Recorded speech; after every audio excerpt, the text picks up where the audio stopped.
Prepper, and it's Coffee with Raymond. So, uh, thought I'd come in here, start sharing you my thoughts and everything that I see going on. I mean, I come out here and I let the dogs walk and sit out here, drink coffee and everything. So it's like, hey, why don't I start multitasking and see what's going on with y'all and have my coffee at the same time? So, interesting things going on. Let's see here. August, and I wanted to talk about some August situations that are popping up in the news and things that we might be concerned with. First and foremost is the upcoming UPS strike, and that one can affect the nation quite a bit. And in fact, it's interesting because I've heard a number of people say, oh, the president's going to take care of it and everything because like the railroad. Well, the difference is that the railroad has laws and everything written in, where UPS is just another company. And so in reality, the president really can't do much in regards to UPS because they're not under the laws of critical demand or anything like that. Although they are critical demand, they are not put under those same regulations and everything. They're just another company. And so it's going to be rather interesting to see what's going to take place and things if the UPS does strike, because a lot of companies depend on UPS, namely, Amazon and some of these other companies. So but a lot of people are going to be affected by this as well as companies. So that's something to kind of look out for. If you want to get some stuff, from Amazon and everything, I would do it right now. And so getting those things done is probably pretty important. Another thing that's really coming up here, and y'all know that I've been preaching on it for a while now, is the BRICS situation. And BRICS comes together and meets, I believe, 22nd through the 26th of August. And so it's going to be really interesting. And the number keeps going up. We're looking at 36 to 41 different countries, coming on board with BRICS. And folks, like it or not, I just put out an article, and with the current administration leveraging the dollar and the global reserve as a weapon, then it's going to really, it's we're digging our own grave, and it's something that we have never done. We've never crossed that line of basically coming in and putting sanctions and leveraging our global reserve in this way. And so it's, we actually took, I believe, what was it, something like 600 million or 600 billion from Russia. And so a lot of countries are concerned, and they're losing faith in us and credibility with us, because if we've done it to Russia, what prevents us from doing it to them? And so a lot of strong arm tactics. And so because of this, BRICS is going to really ramp it up. They're doing it. Coffee. And so we're seeing in more and more countries. The latest count is 36, all the way up to 41 or 42 countries that are looking to join BRICS. And then on top of that, as you guys know, if you've been reading my articles or watching my videos, I'm really concerned about this currency coming about. Now, India has come about and said no, they really don't want to play when it comes to the currency. But I really think that when things get moving and all the people come to the table and everything, all these other countries and everything come to the table, that India is going to start to feel alienated. And because of that, they're probably going to say, you know what, we're changing our mind and we're going to go ahead with the BRICS currency. So the BRICS currency really is going to stymie the global economy in regards to the dollar hegemony. And so it's an issue, and quite possibly we can see the BRICS currency basically taking over as a de facto global reserve. I mean, we may still maintain the title as global reserve and all that other stuff, but I can really see the BRICS or the BRIC or what's called the R2, this is what they're calling it, basically take over and surpass the dollar. And the reason is because the dollar is based on debt. And then the new BRICS currency is going to be based on gold, rare earth metals, and a basket of currencies. So tangible assets versus IOUs. Now, if you are going to be putting your money someplace and everything, wouldn't you want to be backed by tangible assets, or would you want it to be backed by IOUs? Personally, I would choose tangible assets. There's more security there. And so there's no security with IOUs, you know. How many people are out there taking IOUs and they just disappear into thin air? So that's what a lot of countries are looking at. And plus, they're wanting to get away from that strong arm tactic that the current administration has been really leveraging hard. And so that is something that is really going to affect the world. And the results of that, I believe, are we're going to start seeing a lot more of our dollars float back into the U.S. And basically, the more money that comes back to us, the higher our inflation is. And we've been seeing that here recently. Market Watch reported the dollar went down to, what, 98.25, last week? And they just crawled back out. And last time I checked it, it was 100.3. So the dollar is right there on the verge of starting to lose value. And when it loses value, that means that it's going to cost you more to actually buy goods and services in the long run. Now, the positive thing is, because what we are starting to look, and I'm starting to hear more and more people use the hyperinflation word, is with hyperinflation, excuse me, with hyperinflation, anybody who has a fixed debt with a fixed APR, not an adjustable APR, can benefit from this. So what happens is, as the dollar is devalued and it takes more dollars to buy things, the cost of the dollar, or the dollar, seems to really grow. So if, let's just say, you're $10,000 in debt and the value of the dollar decreases, all of a sudden you're able to, pay off fixed debts. And that's one of the things that I've been kind of keeping an eye on. Does the current administration want to see hyperinflation? Because if they do, then they're able to pay off debt a lot easier with a hyperinflated dollar versus a current strengthened dollar. So a good example of this, look at the Weimar Republic. The Weimar Republic, loaf of bread starting out was a 1 mark 25.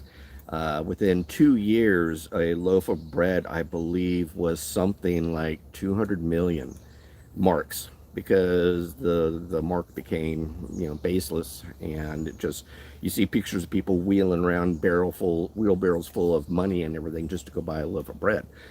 So we're possibly going to start seeing something like that. So the positive is, people with fixed debt are able to pay that debt off a lot faster because the currency is super inflated. And the bad thing is that the buying power is completely stolen from the people and things. So, as well as eating up savings and everything. And when I mean eating up savings, you'll still see the numbers there, but your buying power is greatly diminished.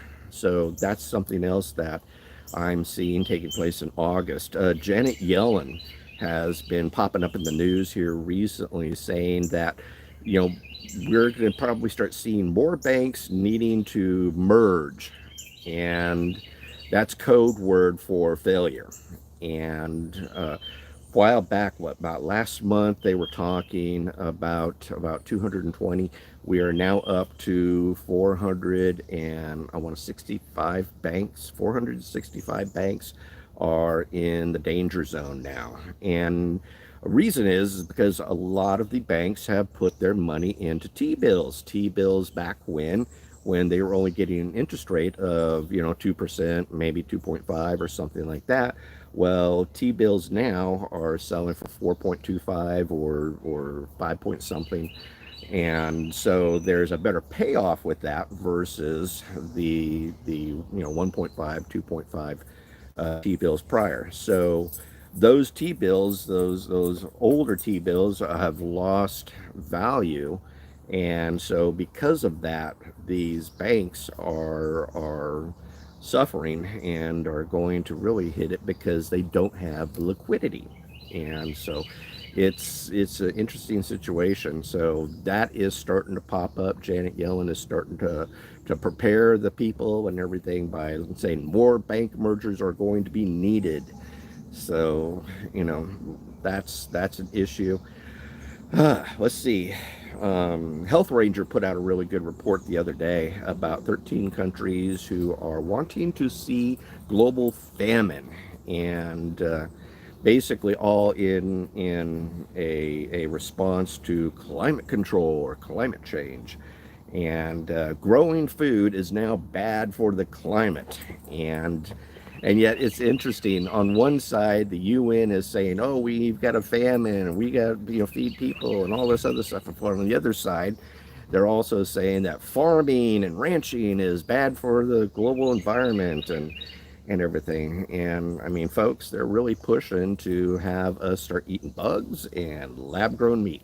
And so it's getting crazy. I really highly recommend July 4th. July is about the time frame that you want to start planting your fall garden. I've been working on mine up there and getting our fall garden going and in the ground and everything. Here in 7B, we were able to grow for quite a long time. And I'm actually thinking about even draping our garden, kind of creating a mini hothouse so that we can maybe extend that growth period.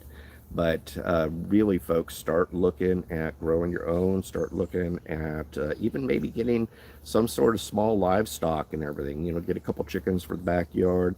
If you're into rabbits, maybe rabbits. Rabbits are a good source of protein. Here at the Mhor home, the negative with rabbits is having them dispatched. My wife and daughter do not go for the whole let's dispatch rabbits thing and then eat them. How can we eat Thumper and Fluffy and things? So maybe down the road they'll get used to it and everything, but rabbits are a really good source of protein. And then, yeah, having some backyard chickens are also a really good idea. In my recent article, I talked about how the global economy is being reorganized, and basically the U.S. is going to be on the losing end of this. So check that article out. I think I give about 12 tips on what you can do to basically become self-sufficient, and that's the key. The thing is that I see a rough period coming up, and eventually what's going to happen is America is going to need to bring their manufacturing back home. But you just don't flick a switch and say, oh, we're going to start producing this, this, this, and this. It takes time for that industrial infrastructure to be put in place. And so I really speculate that to get things moving, it's going to take about 3 to 5 years to get that infrastructure going. The problem is a lot of these corporations and everything are not feeling the pain yet. And in fact, America is not feeling the pain yet. And once we get to a point where we are feeling the pain, all of a sudden the public is demand to start bringing manufacturing back home.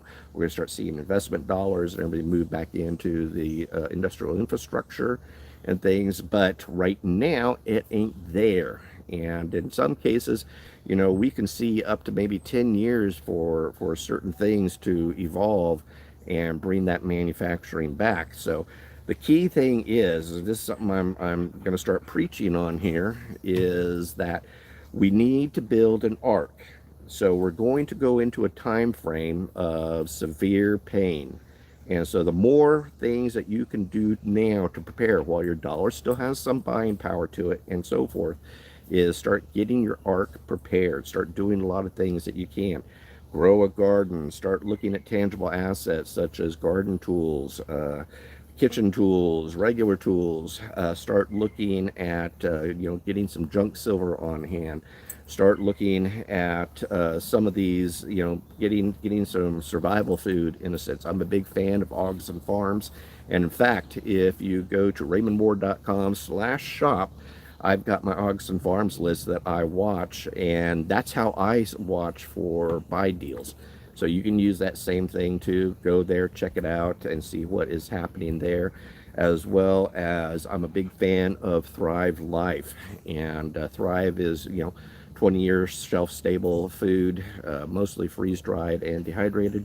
But both Oxen Farms and Thrive is good. If you want Thrive, check out thrivelife.com/Mhor, MHOR, and that's my affiliate link there.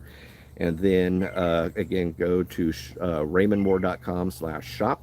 That is my Amazon affiliate for Oxen Farms. Oxen Farms does not sell to stores or anything, at least in our area. I do know that it does sell to some Walmarts and some other stores and other areas and everything like that, but in our area we don't have it, so we have to buy it on Amazon. But the good thing is Oxen Farm has some incredible deals. And if you're not on my newsletter, get on my newsletter. I'm always sending out buy alerts. And in fact, this last Prime Day, I sent out a whole boatload of buy alerts for y'all, and made recommendations and everything. But check out my latest article with the 12 items, the 12 things that you can do to make yourself more self-sustainable.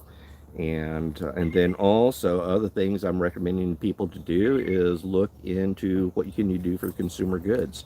And a lot of you guys know that we're now with Patriot Switch. We love the company. We love what's going on there.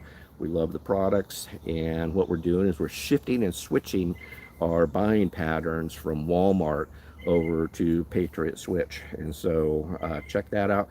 We've been beating the Walmart prices big time, and really saving money. And then the products are incredible. They're all plant-based, and incredible cleaners, no toxins or any no harmful chemicals or anything in that. So we're very pro that.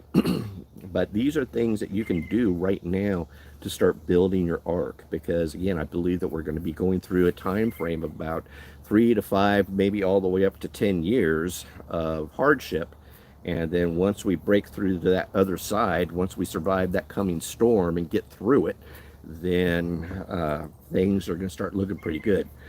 For those of you who are familiar with Strauss and Howe and the book Generations or the Fourth Turning Point, they've been pretty spot on. And we are in the midst of the fourth turning. We are in the middle of the crisis period. And so we have several more years to go. We don't know exactly how long. And so it could be 5 to 10 years of pain that we're going to be feeling. So the more that we can do now to prepare for this and start, realizing this, get gardens going, get things going, do this, do that, the better to build your ark, the better. Now, looking back at the ark and Noah went through the storm. It was not a pleasure cruise, but he and his family made it okay. That's what you guys need to do, is build your ark so that you can get through the coming storm and then make it through to the other side. Is it going to be fun and pleasure cruise? No, it isn't. It's going to be tough. But those of us who have prepared and are doing all these things that we can, then, that's what we do. Oh, hush up, Shaggy. But finally, here is, leave you with a Bible verse, Proverbs 3, 5, and 6. Trust in the Lord with all your heart. Lean not on your own understanding, and all his ways depend on him, and he will direct your path. And I say that because you want to do everything that you can within your power to better prepare, do all that. But you get to a certain point where you can't really prepare anymore. You've done it all. And so that's when you got to turn the steering wheel over to God and let him take charge. And so he'll see you through the storm. I mean, I've been through some personal storms, and he sees me through every time. So but that's everything. So I thought I'd come in here. I'm going to try to do this more often, just see what's going on in the news, give you my opinions, maybe give you some solutions and everything. But the biggest thing, build your art, folks. So Raymond Mhor here, Kilted Prepper, coffee with the prepper. Or coffee with the Kilted Prepper. Again, I'm in Genesis 35 right now. Who is that? I can't see. Thomas. But, start prepping up, start doing it, and that's everything, folks. We'll see you. Goodbye, God bless, and kilt on.